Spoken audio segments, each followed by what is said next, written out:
It is 9:11 a.m. The South China Sea, 22 nautical miles northwest of Fiery Cross Reef, in international waters that Beijing has spent the better part of a decade claiming, reclaiming, dredging, constructing, and militarizing in a manner that the Permanent Court of Arbitration in The Hague ruled in 2016 was without legal foundation under international law, a ruling that China rejected, ignored, and has since buried under 3,000 acres of artificial island constructed from coral and sand, and the strategic conviction that physical presence held long enough and asserted forcefully enough can substitute for legal right. The water here runs 3,600 meters deep outside the reef structures, warm and clear in the way that tropical South China seawater always is, with visibility at the surface exceeding 10 nautical miles, and a sky the particular shade of hard equatorial blue that appears when humidity is low and the sun is high. The sea state is 1. Wind at 6 knots from the southeast. It is a beautiful morning in the most contested body of water in the world, and the beauty is, as always, entirely beside the point. USS Decatur, DDG-73, is conducting a freedom of navigation operation in international waters of the South China Sea, asserting navigational rights that the United States has asserted in these waters continuously, and that the 2016 Arbitral Tribunal explicitly confirmed apply here regardless of Chinese construction activity on the underlying features. She is an Arleigh Burke-class Flight 1 guided missile destroyer, 8,300 tons full load, 90 VLS cells, AN/SPY, 1D phased array radar, the full Aegis combat system in its current software configuration, 2 Phalanx CIWS mounts, and a 5-inch Mark 45 gun that has been in its stowed position all morning because nothing that has happened so far has required it to be anywhere else. Her crew of 281 sailors has been in the South China Sea for 11 days. Her commanding officer has conducted FONOP transits in this specific area on 4 previous deployments. He knows this water. He knows this operational environment. And he knows, with the experiential certainty of a professional who has watched the same playbook run against him 4 times, exactly what the contacts appearing on his AN/SPY-1D at 9:11 a.m. are going to try to do. 7 contacts, all surface. 3 groups approaching from different bearings. The first group, 2 Type 054A Genkai II class frigates, bearing 064, range 31 nautical miles, course 231, speed 26 knots. The Type 054A is a real warship, a 4,000-ton guided missile frigate with HHQ-16 surface-to-air missiles, YJ-83 anti-ship missiles, and a Type 344 fire control radar that the plan has been fitting to its major surface combatants as the primary targeting system for anti-ship engagements at medium range. It is a capable 4th-generation frigate that represents a genuine capability step above China's older surface combatants. 2 of them closing from the northeast at 26 knots on a course that projects to a position directly ahead of USS Decatur's transit track in approximately 71 minutes. The second group, bearing 289, range 44 nautical miles, a single Type 05 2D Luoyang 3 class destroyer, larger, more capable, more heavily armed than the frigates, with 64 VLS cells, and the Type 346 AAESA radar that Chinese state media has favorably compared to the American AN USS-SPY-1D. The Type 05-2D is closing from the west at 29 knots on a course of 097, roughly perpendicular to USS Decatur's heading, a geometry that, projected forward, places it to the Decatur's south in approximately 90 minutes. The third group is different. Bearing 148, range 18 nautical miles, 4 contacts with radar cross-sections, and speeds consistent with China's maritime militia.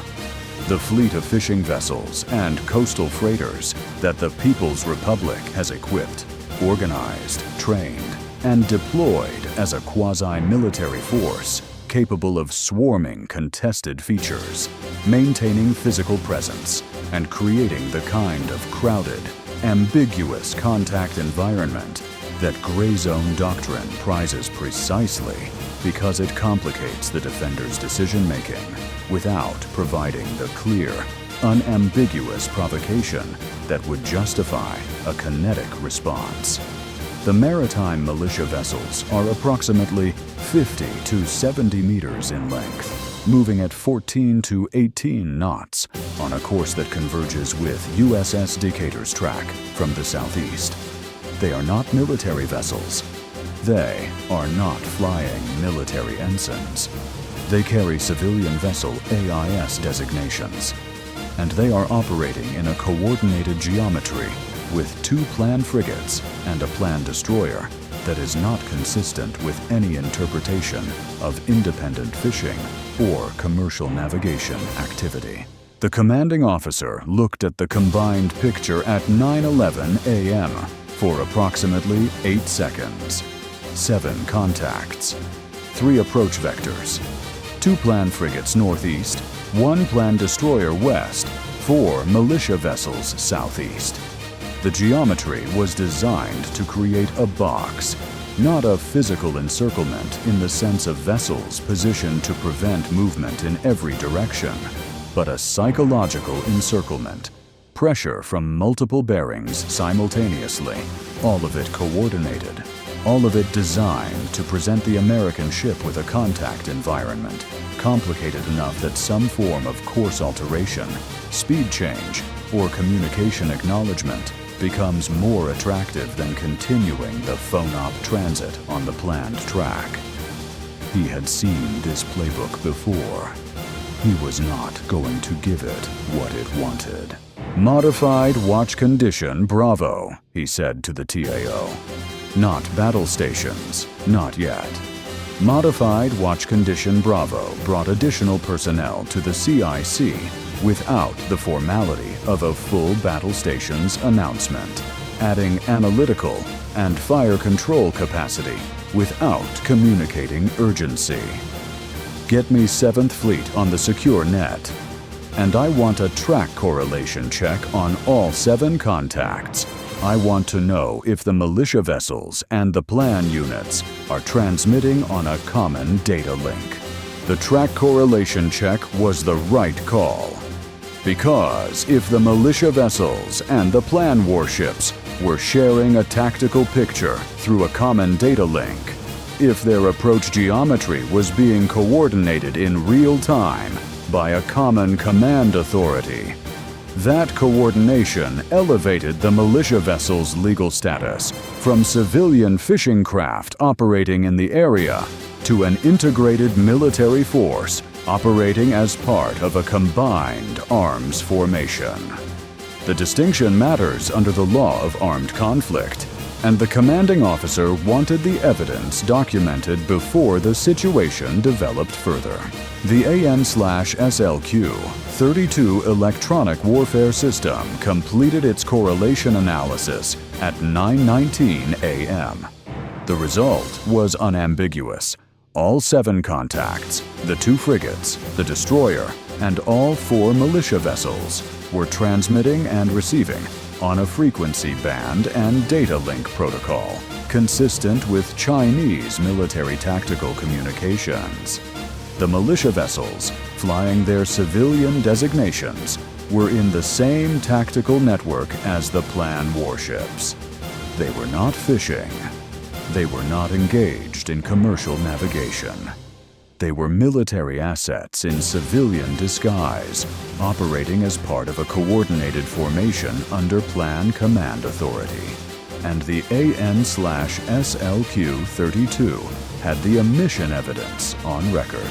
At 9:22 a.m., 7th Fleet responded to Decatur's situation report. 2 items were communicated simultaneously. First, USS Chancellorsville, CG-62, a Ticonderoga-class cruiser operating 180 nautical miles to the east, had been ordered to increase speed toward the South China Sea and would be within mutual support range in approximately 6 hours. The timeline was noted, but not immediately relevant. 6 hours was a long time in a situation developing at the pace this one was developing. Second item, more immediately relevant, an E-2D Advanced Hawkeye from Carrier Air Wing 5 was being repositioned from its current station to provide airborne radar coverage over USS Decatur's operating area. Estimated time on station, 34 minutes. The E-2D's AN/APY-9 radar, operating at altitude, would provide a god's-eye view of the entire contact picture and, crucially, would feed that picture into the Link 16 network, where it would be visible to every 7th Fleet asset in the theater. The commanding officer acknowledged both items. He made a third call, this one to his electronic warfare officer. EW, I want the correlation data on the militia vessels packaged and transmitted to 7th Fleet Intelligence within the next 10 minutes. Full emission profiles, timestamps, the data link evidence. Everything. At 9:28 a.m., the lead type 054A frigate transmitted on the international bridge-to-bridge frequency in Mandarin. The transmission identified the speaker as the People's Liberation Army Navy vessel conducting patrol operations in China's sovereign territorial waters and directed the American ship to immediately cease its illegal incursion, alter course, and depart the area. The transmission cited provisions of Chinese domestic legislation, claimed the waters around Fiery Cross Reef as internal Chinese waters under Chinese law, and stated that continued American presence would be considered a hostile act subject to defensive response measures. The message was scripted, professional, and legally meritless under every applicable provision of international law. It was also, almost certainly, being recorded by the Type 054A's own communication systems for later distribution to Chinese state media. The commanding officer's response was prepared and precise. USS Decatur identified herself by name and hull number, stated her position in international waters of the South China Sea, cited UNCLOS Article 87 on freedom of navigation on the high seas and the 2016 Arbitral Tribunal ruling confirming that China's claims in these waters have no basis under international law, and stated that she would maintain her current course and speed. The transmission was made in English and Mandarin. It lasted 31 seconds. Then, the radio went quiet. The militia vessels altered course at 9:31 a.m. The 4 contacts, which had been converging from the southeast at 14 to 18 knots, shifted to a new geometry, not directly converging, but repositioning laterally to place themselves across Decatur's projected track, approximately 6 nautical miles ahead. They were not trying to ram the destroyer. They were trying to be in its path, to force a course alteration to avoid them, to manufacture the incident of an American warship deviating from its FONOP track to avoid collision with civilian vessels. The maneuver was legally and tactically creative, and it was also for a ship equipped with Aegis and crewed by professionals who had reviewed the Chinese Maritime Militia's standard operating procedures in considerable detail, completely transparent. The commanding officer authorized battle stations at 9:33 a.m. Not because the militia vessels posed an immediate weapons threat. They did not. They were unarmed civilian vessels. But because the full combat manning brought resources to the CIC that the developing situation warranted, and because battle stations on a U.S. Navy destroyer communicates to any observer that the ship is fully alert, fully capable, and fully prepared to respond to whatever comes next. The combat team filled their stations in 3 minutes and 51 seconds. At 9:37 a.m., USS Decatur's commanding officer made a maneuvering decision. He increased speed from 14 knots to 24 knots and altered course 8 degrees to the north. Not a deviation from the FONOP track, but an acceleration along a modified track that increased the angle of approach relative to the militia vessel's blocking position and would pass them at 3.8 nautical miles on the port side, rather than forcing a direct confrontation. The maneuver was tactically sound, legally unimpeachable. It was not a retreat. It was a course correction that maintained the FONOP track's general axis while neutralizing the militia vessel's blocking geometry. And it communicated something specific to the plan formation. American ships do not stop. They go around. Your blocking maneuver has not produced the course reversal your doctrine predicts. The militia vessels attempted to reposition at 9:41 a.m., accelerating to match Decatur's new track. 2 of the 4 managed to get ahead of the destroyer's revised course. 2 did not. The 2 that succeeded placed themselves at 4.1 and 3.6 nautical miles on Decatur's new projected track. The commanding officer looked at their positions. He looked at his speed. He looked at the geometry. At 24 knots, 3.6 nautical miles of clearance was comfortable. Not collision risk. Uncomfortable for the militia vessel's crew, perhaps, as a 9,200-ton destroyer passed them at 24 knots with 3.6 miles of sea between them.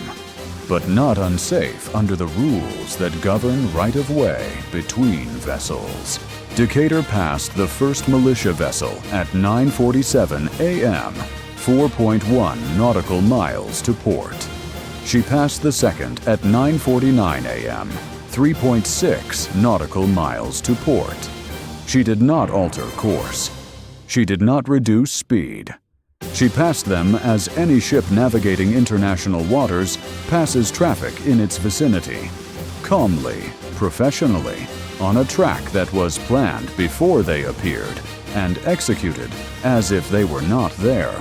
The E-2D arrived on station at 9:56 a.m. and immediately began feeding its full contact picture into the Link 16 network.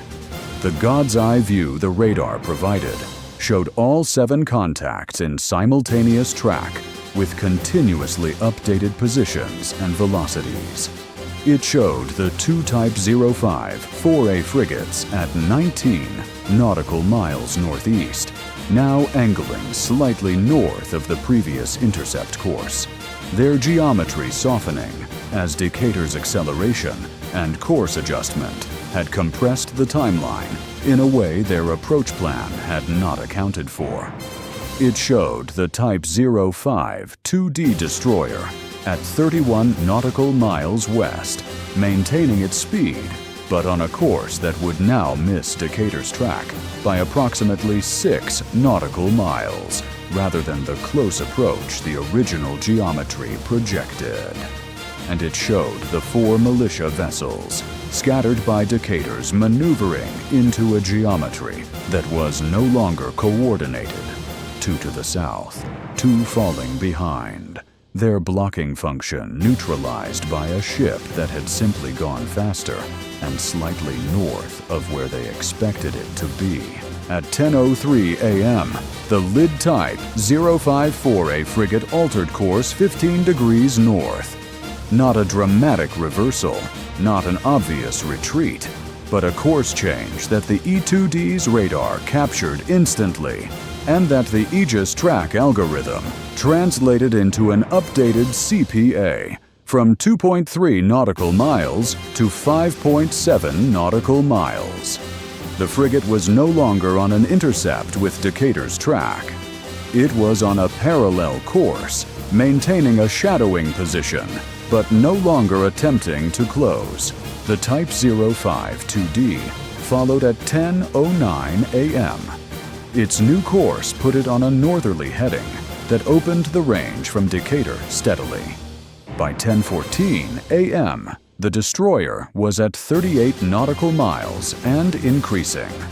The militia vessels, with no planned warships to coordinate with at close range, dispersed into a pattern consistent with, for the first time this morning, actual fishing activity. Their coordinated tactical formation dissolved as the planned warships withdrew from the geometry. At 10:28 a.m., the commanding officer authorized stand-down from battle stations. USS Decatur continued her FONOP transit on the track she had been assigned. At 11:43 a.m., she departed the immediate Fiery Cross area and entered the next sector of her patrol box. Her course had been modified once by 8 degrees for 14 minutes to bypass the militia vessel's blocking geometry. It had never reversed. She had not stopped. She had not communicated any acknowledgement of Chinese sovereign authority over these waters. She had not given the plan the footage of a course reversal that the entire morning's operation was designed to produce. The E-2D remained on station until 12:15 p.m., its sensor record providing a complete documentary account of the operation. 7 contacts, 3 approach vectors, the militia data link correlation proving civilian vessel integration into a military formation, the Type 054A and Type 052D approach geometries and their behavioral responses to Decatur's maneuvering. The intelligence package was transmitted to 7th Fleet within 30 minutes of the E-2D's recovery and was in front of Pacific Fleet analysts before the afternoon was over. The Chinese maritime militia is one of the most operationally creative elements of Beijing's South China Sea strategy. It combines legal ambiguity. Civilian vessels are not legitimate military targets under the law of armed conflict, with genuine tactical utility, since dozens of vessels distributed across a contested area create a presence that no reasonable number of naval warships can match or maintain. The militia's integration with plan warships, as documented by Decatur's EW collection this morning, transforms it from an ambiguous civilian presence into a coordinated military formation with legal and operational implications that American lawyers and operational planners are still working through. The threat is real. The creativity behind it is genuine. But the militia's effectiveness against USS Decatur this morning was 0, measured against its operational objective. The blocking geometry failed because the American ship accelerated and adjusted course rather than stopping. The encirclement failed because the planned warships softened their approach geometry when the E-2D arrived, and the contact picture became transparent to a theater-wide audience. The communications operation The demand that Decatur acknowledge Chinese sovereignty and depart produced a response that cited international law and continued the transit. Every element of the morning's operation, designed to produce an American course reversal that could be filmed and broadcast, produced instead an American destroyer completing her FONOP transit, while her electronic warfare suite collected the most complete emission profile of a coordinated plan militia operation ever recorded. China sent 2 frigates, 1 destroyer, and 4 maritime militia vessels to stop USS Decatur from completing a freedom of navigation operation in the South China Sea. They failed in every particular. The destroyer passed within 3.6 nautical miles of the blocking vessels, continued her transit, and departed the operating area on schedule. The evidence of civilian militia integration into a military formation was collected, documented, and transmitted to Pacific Fleet before noon. The South China Sea is not a Chinese lake. The 2016 Arbitral Tribunal said so. International law says so. And this morning, USS Decatur said so at 24 knots, 8 degrees north, passing 3.6 miles from a militia vessel that thought it could make an American warship stop. It could not.